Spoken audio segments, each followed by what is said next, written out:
नमस्कार।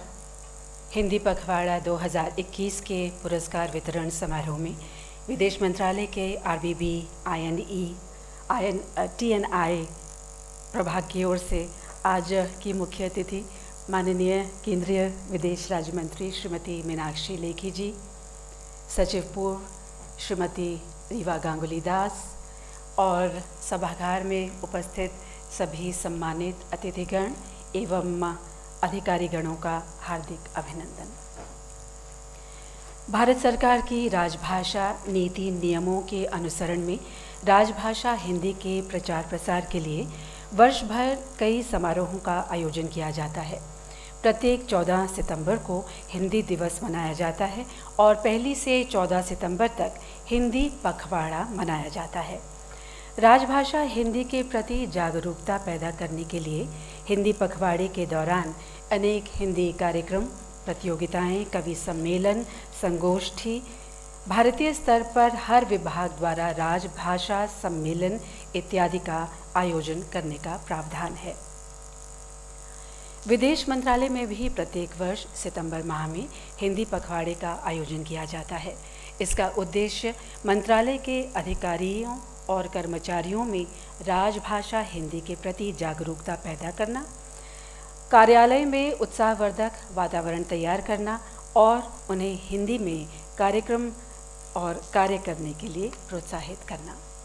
इस वर्ष ये कार्यक्रम मुख्यालय के जवाहरलाल नेहरू भवन में तथा मंत्रालय के अधीनस्थ अन्य कार्यालयों में भी अपने अपने परिसरों में आयोजित किया गया। इसके अंतर्गत मंत्रालय में अनेक प्रतियोगिताएं आयोजित हुईं, जिनके विजेताओं को माननीय विदेश राज्य मंत्री जी अपने करकमलों से आज पुरस्कृत करेंगी। सर्वप्रथम सचिव पूर्व श्रीमती रीवा गांगुली दास से अनुरोध कि वे समारोह की मुख्य अतिथि माननीय विदेश राज्य मंत्री श्रीमती मीनाक्षी लेखी जी का पुष्पाभिनंदन करें।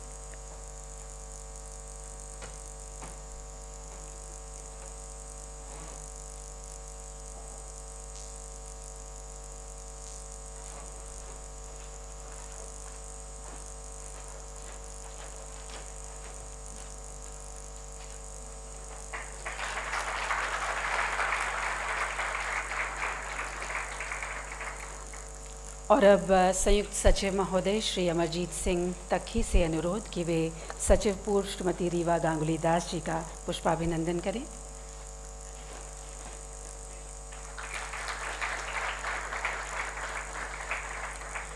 शुभम करोति कल्याणम आरोग्यम धन संपदाम शत्रुबुद्धि विनाशाय दीपो ज्योति नमोस्तुते। कार्यक्रम का विधिवत शुभारंभ करते हुए आज के इस समारोह की मुख्य अतिथि से निवेदन करते हैं कि वे कृपया दीप प्रज्वलित कर सभागार को ज्योतिर्मय करें।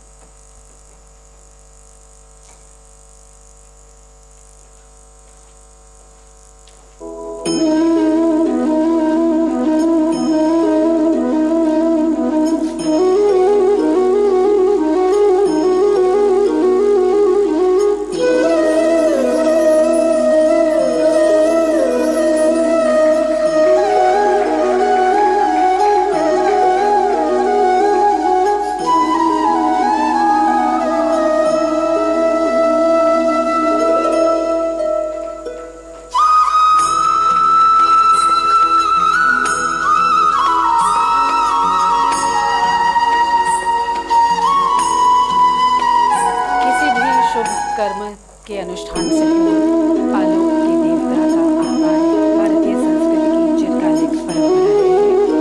आलोक के देवता से हम कामना करते हैं कि हमारा पथ आलोकित करे, हमें और अधिक ऊर्जावान बनाए। माँ सरस्वती की वंदना अब प्रस्तुत कर रही हैं श्रीमती नेहा शर्मा। तबले पर उनका साथ दे रहे हैं श्री पुष्पक।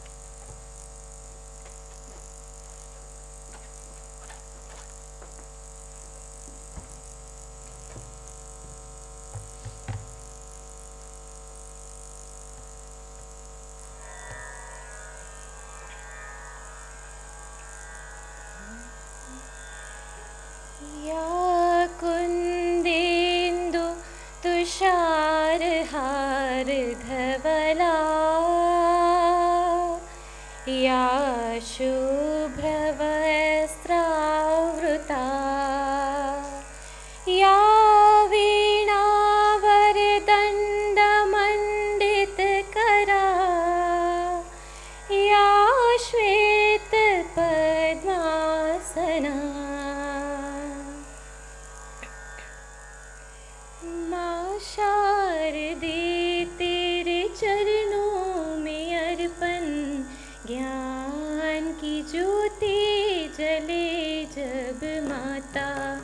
माँ शारदे तेरे चरणों में अर्पण, ज्ञान की ज्योति जले जब माता, चमक उठे मोरा मन दर्पण, चमक उठे मोरा मन दर्पण, ज्ञान की ज्योति जले जब माता, ज्ञान की ज्योति जले जब माता।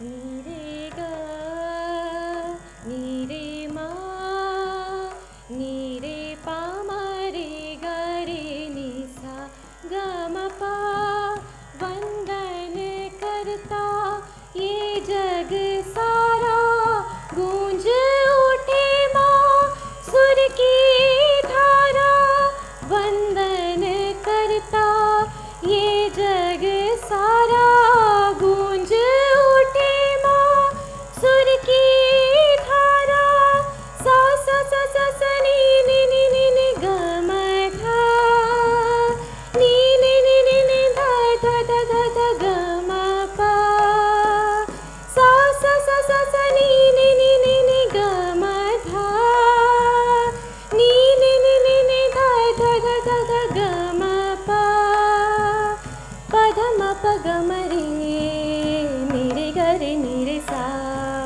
प ध म प ग म रे नि रे ग रे नि रे सा, ग म ध नि ग म ध नि ग म ध नि, सत्यं शिवं सुन्दरं, सत्यं शिवं सुन्दरं, सत्यं शिवं सुन्दरं। माँ शारदे तेरे चरणों में अर्पण, ज्ञान की ज्योति जले जब माता, माँ शारदे, माँ शारदे, माँ शारदे।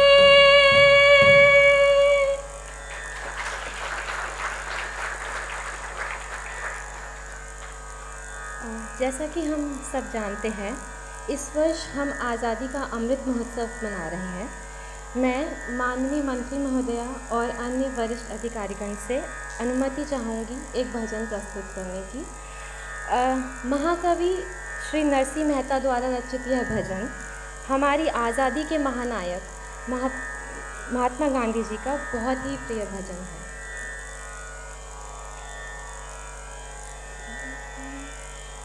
वैष्णव जन तो तेने कही जे, पीर पराई जाने रे, वैष्णव जन तो तेने कही जे, पीर पराई जाने रे, पर दुखी उपकार करे तो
और अब सचिव पूर्व श्रीमती रीवा गांगुली दास जी से अनुरोध कि वे अपना स्वागत भाषण दें।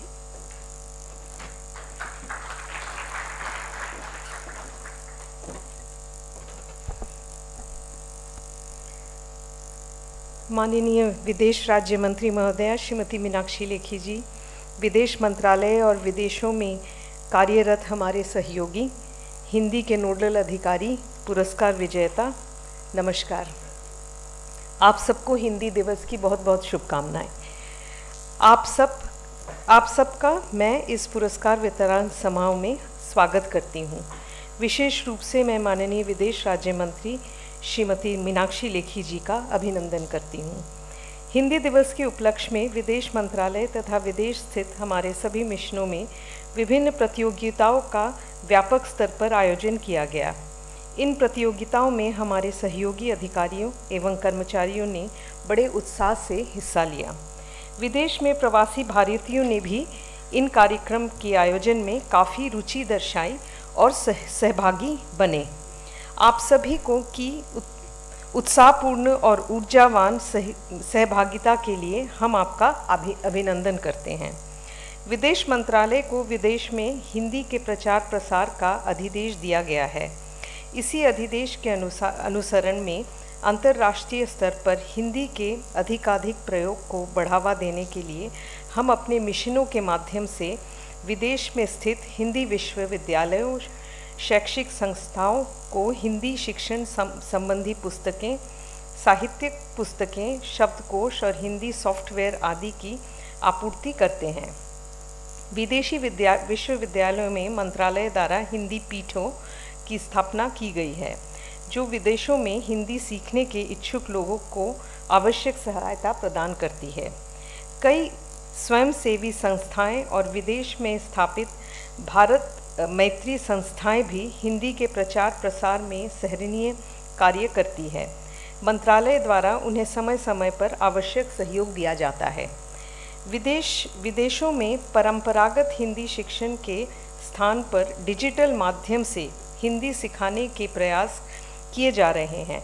इस संबंध में महात्मा गांधी संस्थान मॉरिशस में पाणिनि हिंदी भाषा प्रयोगशाला स्थापित की गई है, ताकि अधिक से अधिक विदेशी छात्र आधुनिक तकनीक से हिंदी का ज्ञान हासिल कर सकें। संविधान के धारा 343 और 351 के अंतर्गत हिंदी को संघ की राज्यभाषा के रूप में मान्यता दी गई है। ऐसा इसलिए कि भारत देश की बड़ी जनसंख्या हिंदी बोल और समझ पाती है। हिंदी के महत्व को गुरुदेव रविंद्रनाथ टैगोर ने बड़े ही सुंदर रूप में प्रस्तुत किया था।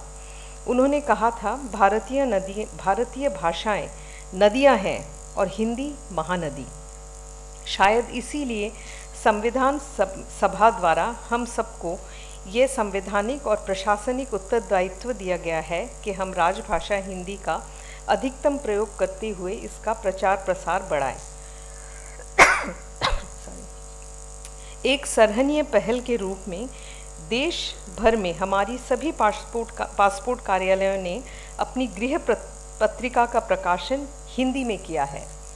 इसमें कार्यालय के अधिकारियों द्वारा लिखित रचनाएं और सामयिक विषयों पर रोचक लेख होते हैं।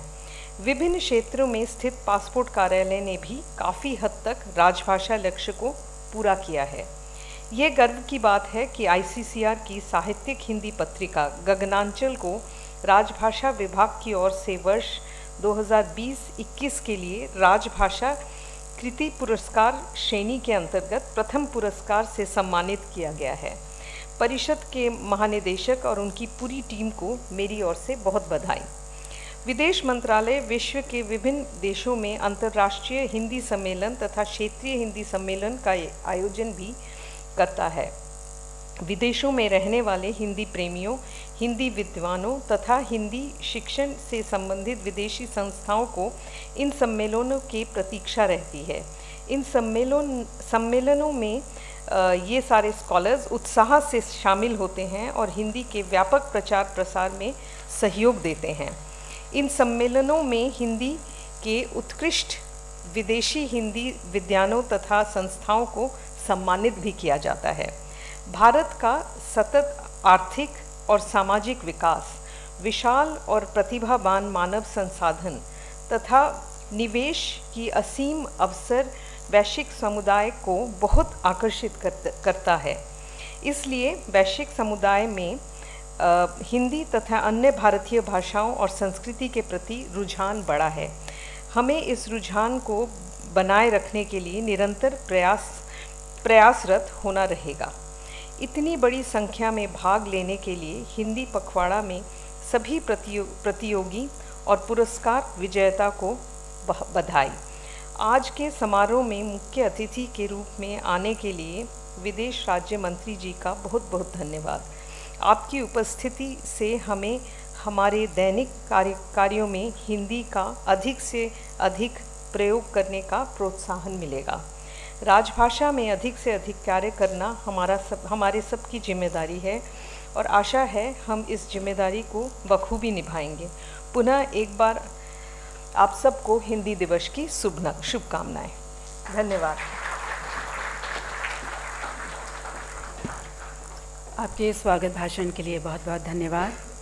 हिंदी पखवाड़ा 2021 के दौरान विदेश मंत्रालय प्रशासन के अधिकारियों तथा कर्मचारियों को राजभाषा हिंदी में काम करने के लिए प्रोत्साहित करने हेतु हिंदी में टिप्पण एवं प्रारूप लेखन, निबंध लेखन, क्विज, कार्यालयीन वाक्यांश अनुवाद और मौलिक कविता पाठ प्रतियोगिताओं का आयोजन किया गया। आयोजित प्रतियोगिताओं में बढ़ चढ़कर भागीदारी की गई। अब मैं आज की माननीय मुख्य अतिथि जी से निवेदन करती हूँ कि कृपया अपने कर कमलों से इन विजेताओं को पुरस्कृत करें।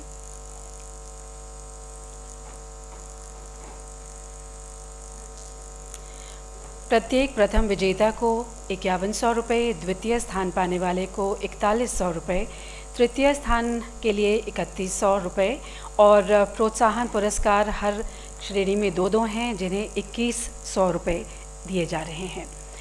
तो सबसे पहले बढ़ते हैं हिंदी टिप्पण एवं प्रारूप लेखन प्रतियोगिता के विजेताओं की ओर। इसमें प्रोत्साहन पुरस्कार प्राप्त किया मोहम्मद जावेद ने।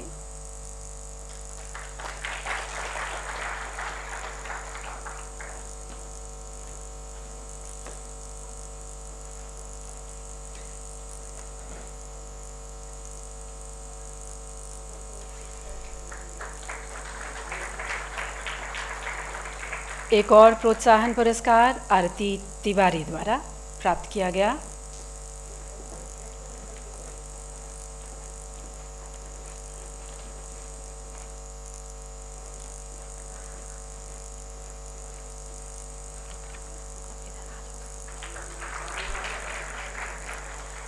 तृतीय पुरस्कार पाने वाले हैं लोकेश कुमार।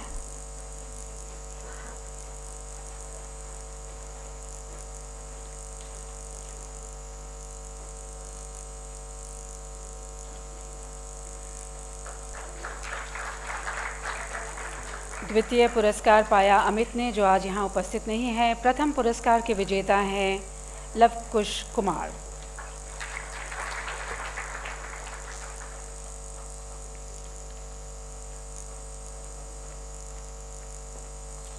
इस अवसर पर निबंध लेखन प्रतियोगिता का भी आयोजन किया गया, जिसमें प्रोत्साहन पुरस्कार पा रहे हैं नारायण राम।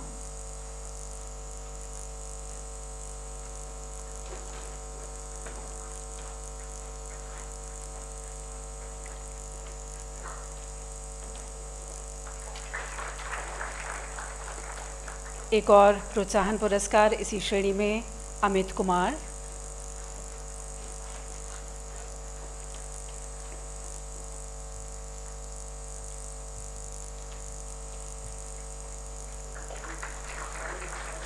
तृतीय पुरस्कार गुलशन कुमार।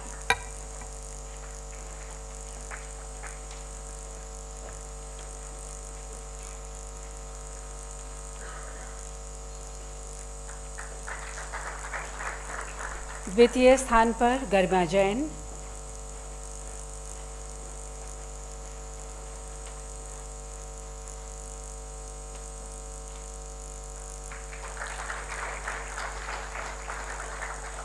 और प्रथम पुरस्कार पाया संतोष कुमार ने।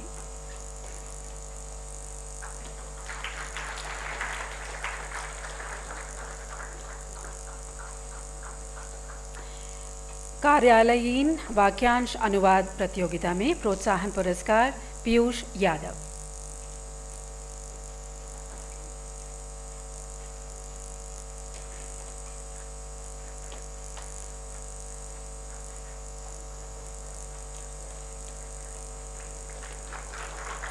दूसरा प्रोत्साहन पुरस्कार अंकित गौतम।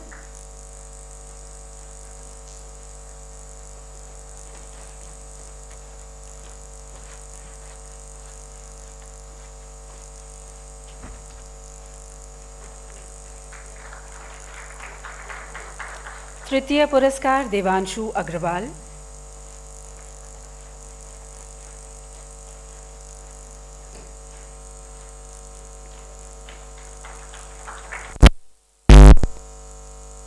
पुरस्कार अभिषेक कुमार।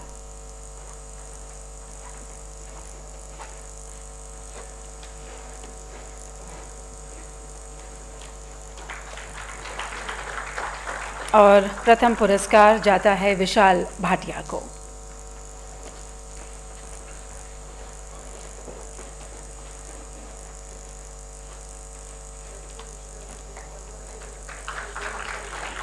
मौलिक कविता पाठ प्रतियोगिता में प्रोत्साहन पुरस्कार पाया उर्मिला बलहारा ने।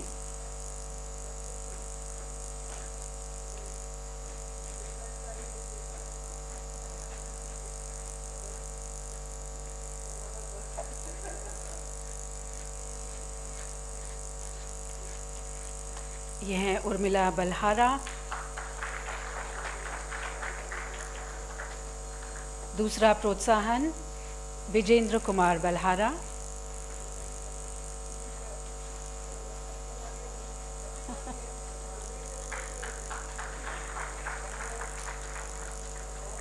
तृतीय पुरस्कार शिवानी मालवीय।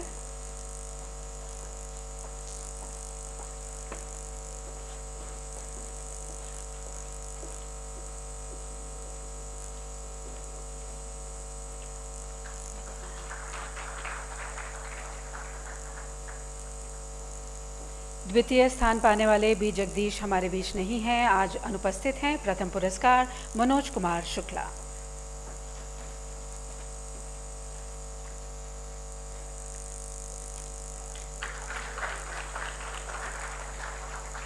क्विज प्रतियोगिता में बहुत से लोगों ने हिस्सा लिया है इसमें, इसलिए हमने 4 प्रोत्साहन पुरस्कार रखे हैं। चंद्रमोहन जी सबसे पहले।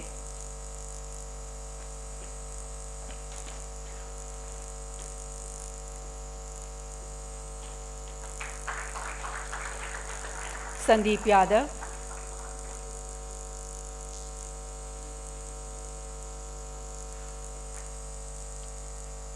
संदीप यादव।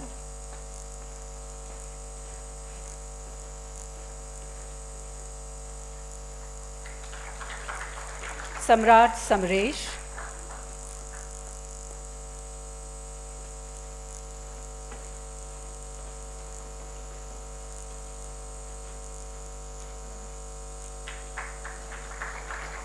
और राजू शर्मा।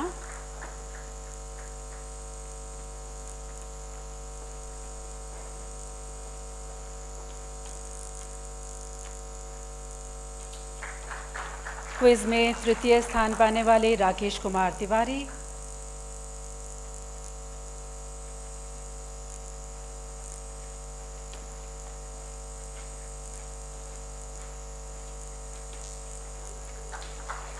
द्वितीय पुरस्कार अनुराग नागर।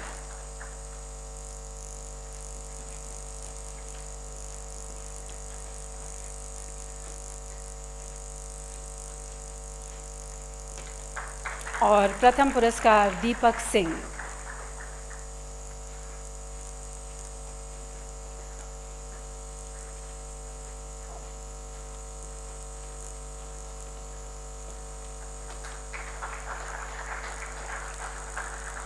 पुरस्कार वितरण के लिए माननीय मुख्य अतिथि महोदया का बहुत बहुत धन्यवाद, और उनसे निवेदन करते हैं कि वे आशीर्वाद और आशीर्वचन स्वरूप सभा को संबोधित करें।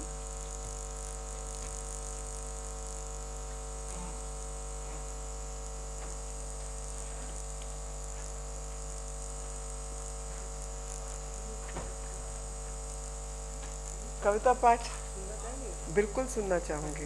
हाँ, बिल्कुल सुनना चाहूँगी। तो आइए उससे पहले एक कविता पाठ सुनते हैं।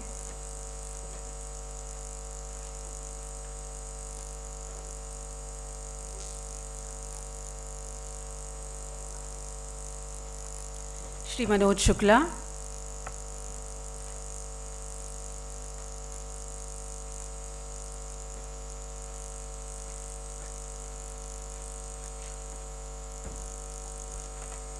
नमस्कार।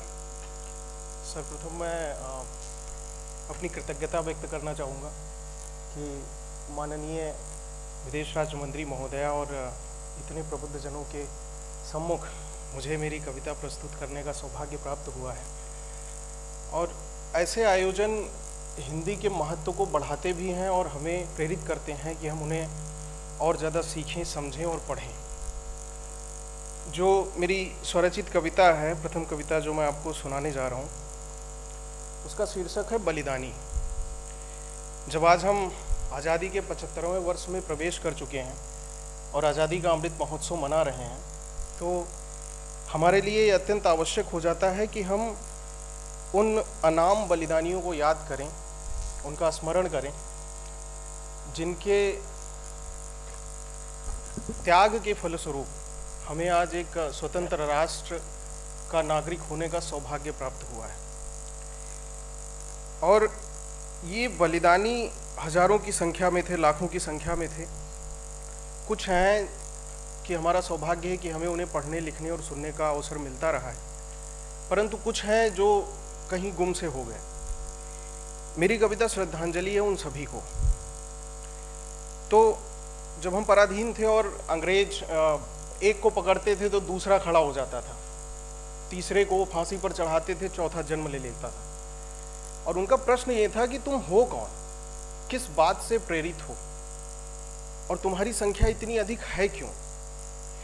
और उसके उत्तर में ये बलिदानी का उत्तर है जो मैं पढ़ने जा रहा हूँ। मैंने इन्हें पंक्तियों में पिरोने का एक प्रयास किया है कि मैं एकलव्य की तृष्णा हूँ, मैं नानक की संतुष्टि हूँ। मैं एकलव्य की तृष्णा हूँ, मैं नानक की संतुष्टि हूँ। मैं घोर निराशा के पठार पर उम्मीदों की वृष्टि हूँ। मैं हारे का जीवन पराग, मैं हारे का जीवन पराग, भूखे के घर का चावल हूँ। चोटिल पैरों की चप्पल मैं नैनों का गंगाजल हूँ। मैं संयम हूँ, आतुरता हूँ, हर जननी की सुंदरता हूँ। मेरी निष्ठा पर क्या संशय, मेरी निष्ठा पर क्या संशय, मैं नित दिन मौत से लड़ता हूँ। मैं ही प्रण हूँ, मैं ही रण हूँ, मैं ही परिणाम अमर क्षण हूँ। मैं जन्म में हूँ, बलिदान में हूँ, तन तन में हूँ, हर कड़ में हूँ। मैं कवच भी हूँ, प्रहार भी हूँ, माँ का आंचल संघार भी हूँ। तुम कैसे मुझको जीतोगे, तुम कैसे मुझको जीतोगे, मैं सर्वश्रेष्ठ हथियार भी हूँ। मैं व्याख्या हूँ, संदर्भ भी हूँ, सारे स्रोतों का गर्भ भी हूँ। मैं खुशियाँ हूँ, कोलाहल हूँ, मानव का प्रतिम पर्व भी हूँ। मैं पूजा हूँ, मैं सेवा हूँ, मैं हर एक माँ का बेटा हूँ। कैसी फांसी कैसा फंदा, कैसी फांसी कैसा फंदा, मैं स्वर्णिम सत्य अनूठा हूँ। मैं राजगुरु सुखदेव भगत भारत की अमिट निशानी हूँ। है राष्ट्र प्रेम वैभव मेरा, भारत का एक बलिदानी हूँ। मैं भारत का एक बलिदानी हूँ। और जो एक दूसरी मेरी स्वरचित कविता है जिसका शीर्षक है समर्पण। जब हम अपने लक्ष्य के प्रति मार्ग पर चल रहे होते हैं और कई सारी कठिनाइयाँ आती हैं, कई सारी बाधाएं आती हैं, अवरोध आते हैं, हम विचलित होते हैं। तो जो मैंने सीखा है उसको मैंने भावों में पिरोने का एक प्रयास किया है। सुनना आप लोग। मैम, छोड़ प्रतीक्षा के दामन को कर्म क्षेत्र में जलना होगा। छोड़ प्रतीक्षा के दामन को कर्म क्षेत्र में जलना होगा। कर्तव्यों के क्रूर सांचे में तुमको हंसकर ढलना होगा। इतना उतना बहुत अल्प है, तुमको बहुत बदलना होगा। सपनों से यदि प्रीति तुम्हें है, कठिन मार्ग पर चलना होगा। असमय कितने समय के ठोकर बचकर तुम्हें निकलना होगा। इतना उतना बहुत अल्प है, तुमको बहुत बदलना होगा। असफलता, उपहास, निराशा। असफलता, उपहास, निराशा, इन चोटों से संभलना होगा। आलिंगन कर हर विभेद का सब प्रतिशोध निगलना होगा। इतना उतना बहुत अल्प है, तुमको बहुत बदलना होगा। गहरी रेखाएं विभेद की नित दिन समतल करना होगा। परहित जब तक परहित लागे, आत्मग्लानि में गलना होगा। इतना उतना बहुत अल्प है, तुमको बहुत बदलना होगा। और जो तीसरी कविता मैं प्रस्तुत करने जा रहा हूं, क्योंकि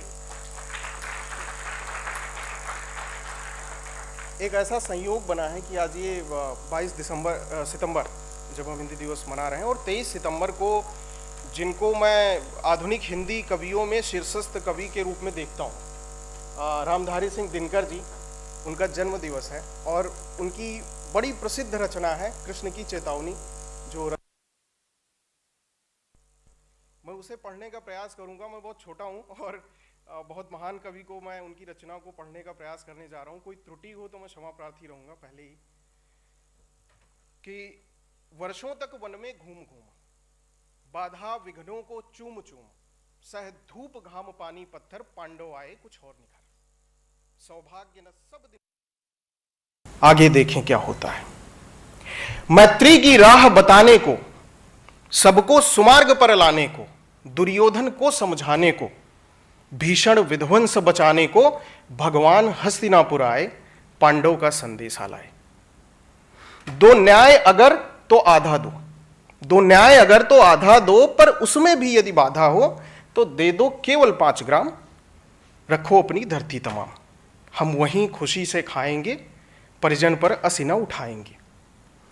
दुर्योधन वह भी दे ना सका, दुर्योधन वह भी दे ना सका, आशीष समाज की ले न सका, उल्टे हरि को बांधने चला, जो था साध्य साधने चला। जब नाश मनुज पर छाता है, पहले विवेक मर जाता है। हरि ने भीषण हुंकार किया, हरि ने भीषण हुंकार किया, अपना स्वरूप विस्तार किया। डगमग डगमग दिग्गज डोले, भगवान कुपित होकर बोले, जंजीर बढ़ाकर साध मुझे, हां हां दुर्योधन बांध मुझे। यह देख गगन मुझ में लय है, यह देख पवन मुझ में लय है, मुझ में विलीन झंकार सकल, मुझ में लय है संसार सकल।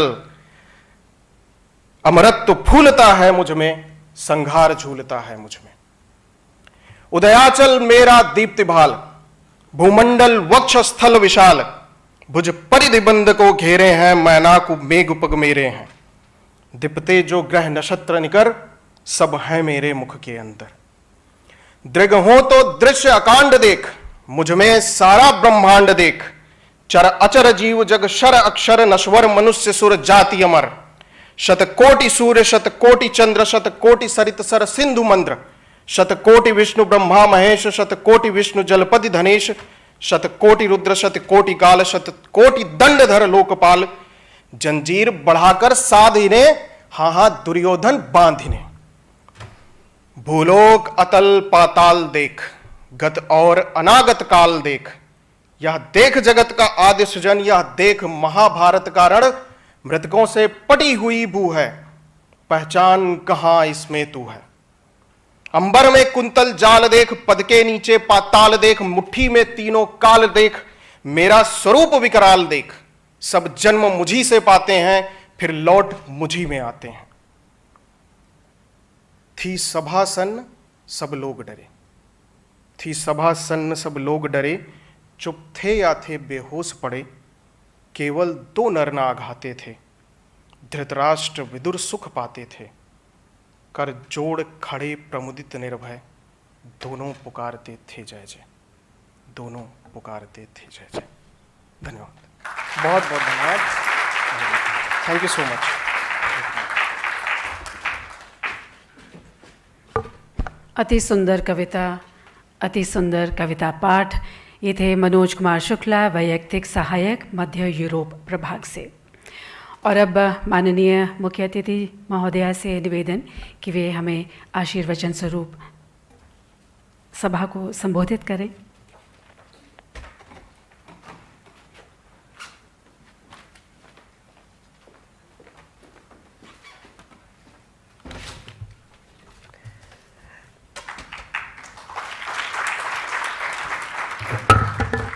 सचिव पूर्व श्रीमती रीवा गांगुली जी और विदेश मंत्रालय के सभी वरिष्ठ अधिकारी गण, हमारे विदेशों में रहने वाले सब राजदूत, उच्चायुक्त और प्रधान काउंसिल सर्विसेज में जो नियुक्त हैं वो सब, अन्य अधिकारी जो यहाँ उपस्थित हैं और जो वर्चुअल मीडिया के माध्यम से हमारे साथ जुड़े हुए सब लोग, मेरे सब प्रिय भाई बहन, सर्वप्रथम तो मैं मनोज की पंक्तियों के बाद कुछ कहने को बचा नहीं है, और वो पंक्तियां ही समझिए तो आज के हिंदी दिवस का सार था।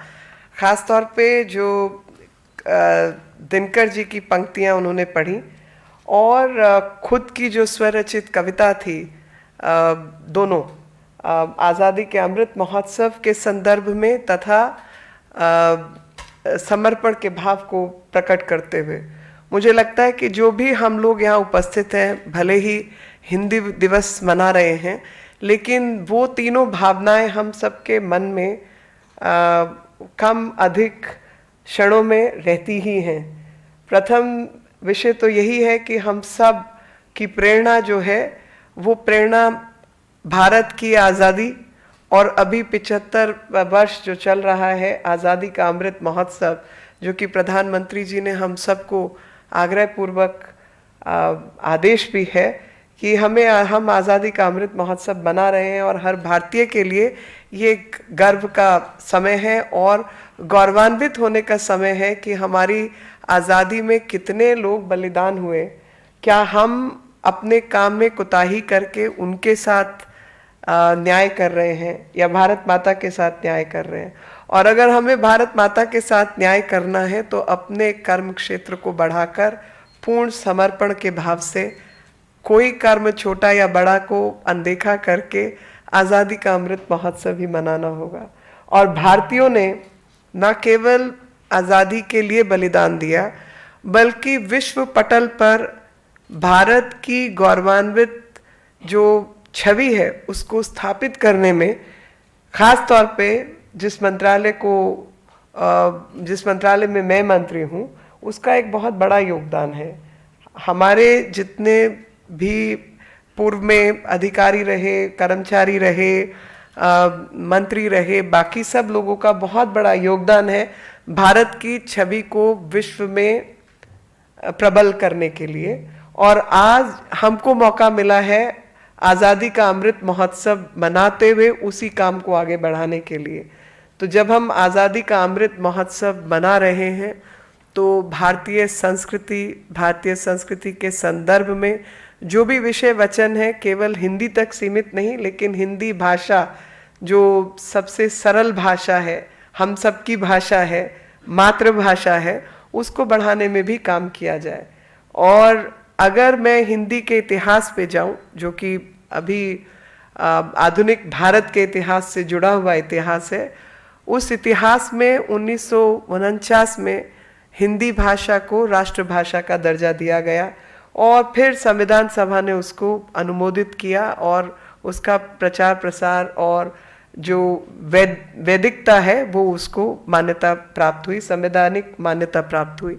लेकिन पूर्व में 1918 में हिंदी दिवस का सम्मेलन, हिंदी का सम्मेलन चल रहा था, जिसमें इस विषय पर गांधी जी ने अपना वक्तव्य दिया और उस वक्तव्य में यही कहा कि हिंदी भाषा को राष्ट्रभाषा होना चाहिए। और मुझे लगा कि कहीं ना कहीं क्षेत्रवाद में भारत उस समय 1918 का भारत बटा रहा होगा और सबको एकत्र करने के लिए और सबको एक मार्ग पर चलाने के लिए ऐसा विचार जब अंग्रेज़ों से लड़ रहे थे गांधी जी और गांधी जी के नेतृत्व में अन्य भारतीय, तो उनके मन में ऐसा विचार आया होगा कि भाषा का महत्व एक दूसरे के विचारों को समझने का और अपने विचारों को दूसरे को समझाने का, यही महत्व है। और उस भाषा के महत्व में अगर हम अपनी, जैसे एक वो पंक्ति मैंने लिखी जो मनोज की पंक्ति थी कि इतना उतना बहुत अल्प है, इतना उतना बहुत अल्प है, तुमको बहुत बदलना होगा।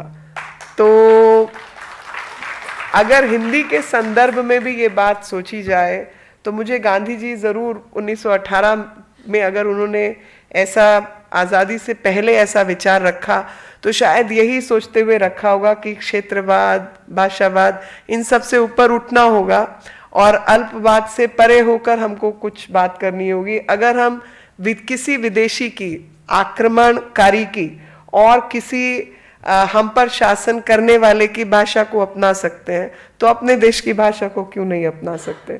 और यही अल्पवाद से उठने के लिए ये प्रेरणा गांधी जी की रही होगी, ऐसा मुझे सोचकर विचार आता है। और उसमें मुझे लगा कि अल्पवाद से ऊपर उठने का जो एक कवि हृदय से मनोज ने बात रखी, वो बात कई संदर्भों में जो है उसका क्रियान्वयन होना चाहिए और क्रियान्वयन हो रहा है। आप सब लोगों ने हिंदी दिवस के उपलक्ष्य में देश में, विदेशों में, अन्य स्थानों पर बहुत सारे कार्यक्रम किए हैं। और वो कार्यक्रम जब चल रहा था तो मेरे मन में एक और विचार कौंध रहा था। वो विचार था कि भाषा की सरलता क्या व्यक्ति की सरलता है, क्योंकि हम सब लोग काम करते हैं और एक भाषा जिसको हमने अपनाया है उस भाषा में काम करते हैं। लेकिन जब उस भाषा में काम करते हैं तो अगर मैं अंग्रेजी का शब्द प्रयोग करूं तो उसमें कहीं ना कहीं आधिकारिकता या ऑफिशियल डम ऐसा दिखाई देता है कि ये बहुत ऑफिशियल है। लेकिन जब मैं हिंदी में अपने किसी अधिकारी से बात करती हूं तो कहीं ना कहीं उसमें एक अपनत्व का व्यवहार होता है और उस अपनत्व के व्यवहार में जो कार्यशैली है उसमें भी बदलाव आता है और सहजता आती है। और जब मुझे किसी को डांटना होता है तो मैं अंग्रेजी में डांटती हूँ, लेकिन जब किसी को सरलता से बिठाना होता है तो मैं हिंदी में बात करती हूँ। तो अगली बार आप में से जिससे बात करूँ तो आप समझ लीजिए कि मैं आपसे किस भाषा में किस भाव से बात कर रही हूँ। तो हिंदी की सरलता जो है वो भाषा की सरलता कई मायनों में सामने आती है और इसमें सबसे बड़ा जो मतलब है वो यही है कि हम भाषा का प्रयोग अपने विचारों को प्रस्तुत करने के लिए, एक दूसरे को सरलता से समझने के लिए और व्यावहारिक रूप से काम करने के लिए करें। और उस व्यावहारिकता में ये आवश्यक नहीं कि हम बहुत भारी भरकम शब्दों का प्रयोग करें, बहुत ही शासनिक भाषा का प्रयोग करें, बल्कि उसका सिर्फ यही मतलब है कि हमारी भाषा, हमारा विचार जिस भाव से हम कह रहे हैं वो उस भाव से प्रकट हो। और वो तभी संभव है जब हम मातृभाषा में बात करें। और मातृभाषा जो है वो स्नेह की भाषा है, हृदय की भाषा है। और हृदय की भाषा होने के कारण हम उसे हृदय से ही जोड़ते हुए अपने विचारों का प्रकटीकरण करते हैं। तो आपने देश में, विदेशों में और पूरे विश्व में हमारी भाषा को प्रचलित करने के लिए बहुत काम किया है, आगे काम करने की और आवश्यकता है। विभिन्न यूनिवर्सिटीज़ के अंदर आज कई पीठ चल रही हैं और उन पीठों में हिंदी, संस्कृत तथा भारत की अन्य क्षेत्रीय भाषाओं के ज्ञान को लेकर, सीखने को लेकर बहुत काम चल रहा है। और मुझे ये मानना है, मानती हूँ मैं मन से, कि कुछ त्रुटियां हमारी पढ़ाई लिखाई में रहीं, लेकिन आवश्यक नहीं है कि हम उससे बंधे रहें। आवश्यक ये है कि जो त्रुटियां हमारी पढ़ाई लिखाई में रहीं उसको हम अपनी उम्र रहते सुधारते रहें। और जीवन ही ज्ञान का विषय है कि हम जीवन भर एक दूसरे से सीखते हैं, ज्ञान प्राप्त करते हैं। तो कोई भी उम्र छोटी या बड़ी नहीं है जिसमें भाषा नहीं सीखी जा सकती या भाषा पर काम नहीं किया जा सकता। जब व्यवस्थाएं बदल सकती हैं तो भाषा सीखना और भाषा ज्ञान के माध्यम से अन्य ज्ञान प्राप्त करना भी संभव ही है। और खास तौर पे विदेश मंत्रालय के रहते मैं ये ज़रूर बात रखना चाहती हूँ कि पूर्व में अटल बिहारी वाजपेयी जी विदेश मंत्री भी थे प्रधानमंत्री बनने से पहले, और उन्होंने एक विदेश मंत्री रहते हुए हिंदी भाषा के प्रचार प्रसार प्रचलन में बहुत काम किया। और कारण यही था कि वो हृदय से कवि थे और कवि होने के कारण उनका भाषा पर पूरा ज्ञान भी था और संवर्धन भी था, और उस संवर्धन को उन्होंने अपनी भाषा के माध्यम से सब जगह बांटा और भाषा को बढ़ाने में और प्रचार प्रसार में बहुत ही बड़ा योगदान दिया। और अब हमारे प्रधानमंत्री जी, चाहे वो यूएन जनरल असेंबली हो या अन्य कोई भी विश्व पटल के कोई भी संस्थान हो, जब वो हिंदी में भाषण करते हैं तो हिंदी का प्रचार प्रसार होना जो है वो होना ही है, क्योंकि और उसमें उनका भी इतना बड़ा योगदान है जिसके कारण आज हिंदी का प्रचार प्रसार और प्रचलन बढ़ रहा है। तो मुझे लगता है कि जब हम सब लोग भी आपस में बात करें, काम करें, तो विचारों का आदान प्रदान और शासनिक कार्य जो हैं वो रहते हैं, लेकिन उन सब के रहते हुए परस्पर विनम्र भाव से हम लोग काम करें। और जैसा कि मनोज जी की पंक्तियां थी कि समर्पण के भाव से, तो वो समर्पण हम लोगों का यही है कि हम सब भारत माता की सेवा में समर्पित थी हैं, और जब हम भारत माता की सेवा में समर्पित हैं तो परस्पर योगदान, विचार का आदान प्रदान, और जिसमें एक कार्य भारत की संस्कृति को विश्व शिखर पर पहुंचाना, विश्व में उसका प्रचार प्रसार करना, तो भाषा एक बहुत बड़ा माध्यम है और उस भाषा के माध्यम से हम अपने विचारों को आगे बढ़ा पाएंगे और बढ़ा रहे हैं। जो काम किया, बहुत सुंदर कार्य किया और आगे भी वो कार्य चलता रहना चाहिए और प्रगति उसकी बढ़नी चाहिए। खास तौर पर जब मॉरिशस में हमने हिंदी संस्थान बनाया, हिंदी विश्व संस्थान बनाया, तो उस विश्व संस्थान के माध्यम से आज मुझे याद है कि मैं मॉरिशस के राजदूत से मिली, बहुत छोटी सी मुलाकात थी, तो हमने हिंदी में बात करना शुरू किया। तो आप समझिए, मुझे ऐसा लगा कि जैसे मैं अपने परिवार में से ही या अपने क्षेत्र के किसी भाई बहन से मिली हूँ, क्योंकि विचार जब आप भाषा में प्रकट करते हैं तो आपका एक दूसरे के प्रति जो स्नेह भाव है वो बहुत अच्छे से सामने आता है। किसी भी दूसरी भाषा में वो स्नेह भाव नहीं आता।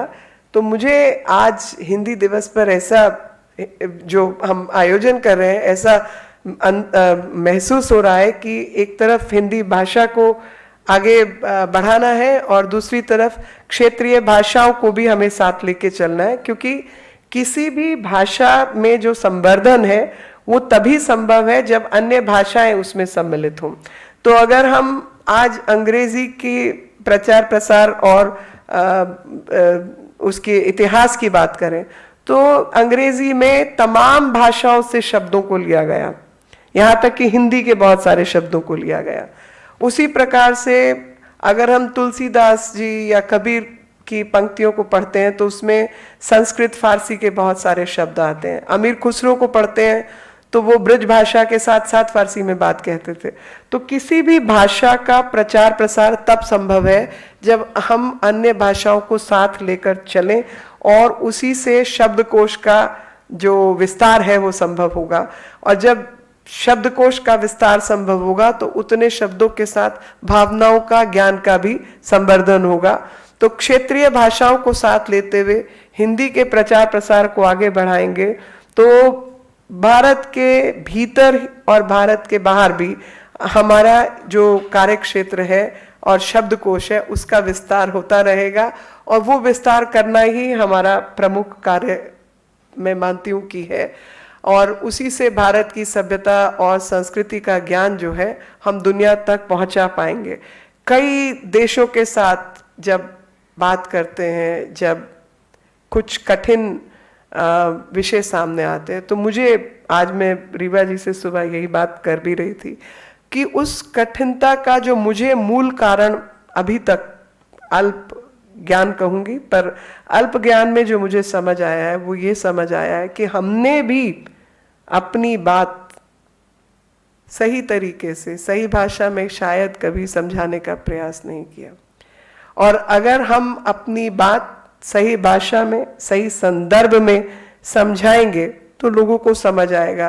पर हम ही अपने ज्ञान के अभाव में और विचारों की क्षीणता से बात नहीं कह पाते, और ये जो लघु विचार है इससे हटकर अपनी विशालता, और जो मनोज ने कृष्ण जी का वर्णन किया कि वो विशालता का प्रचार प्रसार हमें ही करना होगा, कोई हमारी विशालता को प्रचार प्रसार के लिए आगे नहीं आएगा, और वो विशालता का प्रचार प्रसार तब हो पाएगा जब हमारे मन में सिर्फ समर्पण ही नहीं देश के प्रति, बल्कि देश की विशालता का और संस्कृति का ज्ञान हो, और उस विशाल विचारों को रखने के लिए लघु विचार से हटकर हम सोचना शुरू करें। और जब वो मन का भाव अगर लघु भाव है, तो लघु भाव से हम विशाल बात नहीं कर सकते। तो लघु भाव से पहले अपनी आत्मदर्शिता को हटाकर विशाल हृदय से विशाल वृतांत करना होगा, और उस विशाल वृतांत के लिए भाषाओं के आदान प्रदान में और संस्कृति सभ्यता को आगे रखते हुए सबको चलना होगा। और मुझे भी ये पता था कि कल 23 सितंबर को राष्ट्रकवि दिनकर जी का जन्म दिवस रहता है, और इसी विचार से मैं भी उनकी 2 पंक्तियां लिख कर लाई हूँ जो मुझे याद नहीं है। तो मैंने कहा मैं चलते चलते वो 2 पंक्तियां ज़रूर पढ़ के जाऊंगी अपना वक्तव्य समाप्त करने से पहले। तो मैं वो 2 पंक्तियां पढ़कर अपने विचारों को यहीं पे विराम दूंगी, और ये मेरी तरफ से उनके भावों को व्यक्त करने का एक प्रयास है। एक हाथ में कमल, एक हाथ में कमल, एक में धर्म दीप्त विज्ञान, एक हाथ में कमल, एक हाथ में धर्म दीप्त विज्ञान, लेकर उठाने वाला है, लेकर उठने वाला है धरती पर हिंदुस्तान। यानी कमल की जो संज्ञा है वो हमारे सरस्वती वंदना से आज शुरू की, यानी ज्ञान प्रकोष्ठ जो है वो हमारा कमल के रूप में विद्यमान है, और एक धर्मदीप्त विज्ञान जो कि स्पिरिचुअल जिसको कहा जाए, स्पिरिचुअल एंटिटी या स्पिरिचुअलिटी की तरफ, धर्म की तरफ अगर विश्व में कोई भी देखता है तो भारत का दर्शन ही सबके सामने आता है। और एक तरफ धर्म की दीपमाला को जलाते हुए, उस दीप को, अग्नि को जलाते हुए विज्ञान की हम बात करते हैं, तो चाहे वो आईटी सेक्टर है या फार्मा सेक्टर है, आज भारत ने वो विद्वत्ता को स्थापित किया है, और इसको लेकर ही जब हम सब आगे उठेंगे, बढ़ेंगे, तभी हिंदुस्तान का जो आत्मनिर्भर भारत से लेकर जो हम सब का सपना है कि आज भारत आत्मनिर्भर हो, आगे बढ़े और विश्व पटल पर विश्व गुरु का जो स्थान है वो भारत को प्राप्त हो, वो तभी संभव होगा जब इन सब का समागम संभव हो, और वो समागम तभी संभव है। बहुत अच्छी पंक्तियों में मनोज की पंक्ति को दोहराते हुए, इतना उतना बहुत अल्प है, तुमको बहुत बदलना होगा। तो ये तुमको नहीं, हम सबको बहुत बदलना होगा। अल्प विचारों से हटकर भारत माता के तरफ पूर्ण रूप से समर्पित भाव से हम सबको काम करना है, और इस कार्य में सब लोग संलिप्त हैं, आगे भी बढ़कर काम करेंगे। आप सबका बहुत बहुत आभार, धन्यवाद। जय हिंद, जय भारत।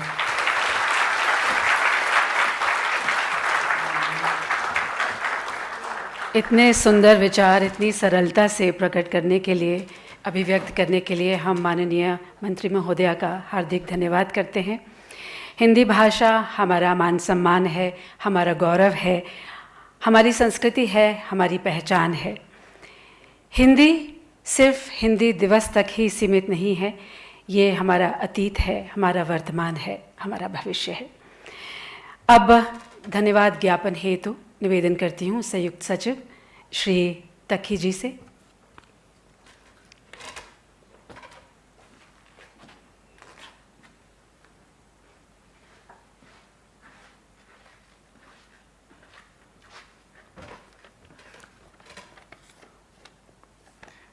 आज के समारोह की मुख्य अतिथि माननीय मंत्री महोदया श्रीमती मीनाक्षी लेखी जी, सचिव पूर्व श्रीमती रीवा गांगुली दास जी, अपर सचिव प्रशासन श्री अरुण चटर्जी साहब जी, उपस्थित वरिष्ठ अधिकारीगण, राजभाषा विभाग गृह मंत्रालय के अधिकारीगण और अन्य सहयोगियों, कार्यक्रम का अनौपचारिक समापन करते हुए माननीय विदेश राज्य मंत्री महोदय जी का हार्दिक आभार व्यक्त करता हूं कि उन्होंने अपने अत्यंत व्यस्त कार्यक्रम से समारोह के लिए समय निकालकर हमें कृतार्थ किया। आदरणीय मंत्री महोदया जी, आपकी उपस्थिति हमारे लिए सौभाग्य और गौरव की बात है। आपने अपने ओजस्वी संबोधन के द्वारा राजभाषा हिंदी के महत्व के प्रति हमारे कर्तव्यों के संबंध में हमें जागरूक किया और हमारा मार्गदर्शन किया। आपके विचार हमारे लिए प्रेरणा के स्रोत हैं, हम आपके आभारी हैं। मैं आपको विश्वास दिलाना चाहता हूं कि मंत्रालय के सभी कार्मिक राजभाषा के प्रति अपने संवैधानिक दायित्वों का पालन पूरी निष्ठा और लगन से करने के लिए पूर्णतः प्रतिबद्ध हैं। सभागार में उपस्थित सभी हिंदी प्रेमियों और मंत्रालय के वरिष्ठ अधिकारियों के प्रति भी हम हार्दिक आभारी हैं, जिन्होंने अपनी उपस्थिति से इस कार्यक्रम को गरिमा प्रदान की। मैं विशेष रूप से हिंदी पखवाड़ा के अंतर्गत आयोजित प्रतियोगिताओं में सक्रिय रूप से भाग लेने वाले हमारे सहयोगियों का भी धन्यवाद करना चाहता हूं और पुरस्कार विजेताओं को बधाई देता हूं। मैं पुरस्कार निर्णय समिति के सदस्यों का भी अभिनंदन करता हूं।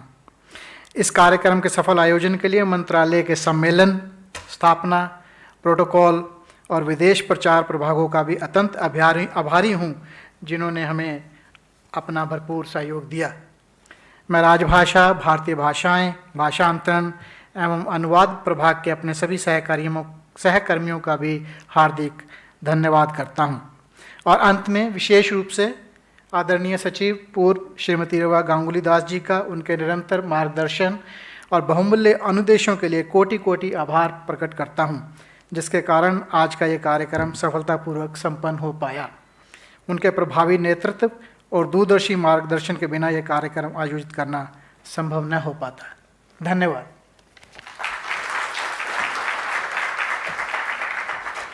इसी के साथ ही कार्यक्रम को इतिश्री प्रदान की जाती है। आप सभी भोजन के लिए सादर आमंत्रित हैं। धन्यवाद।